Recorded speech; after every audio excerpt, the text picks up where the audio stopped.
Mos e bëni më këtë gabim. Ja çfarë ndodh me trupin tuaj nëse thani rrobat brenda mureve të shtëpisë. A i dini që nuk duhet i thani rrobat brenda shtëpisë së suaj?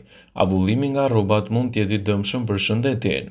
Një burr nga Bolton, Carrick Mather, 43 vjeç, i cili thau rrobat brenda në shtëpi për një kohë të gjatë, pati probleme të mushkërive.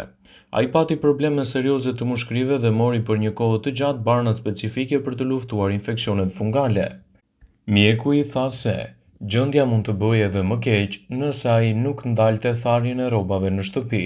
Prandaj, Mather e ndaloi këtë zakon për 12 muaj duke vënë re një përmirësim të dukshëm të shëndetit.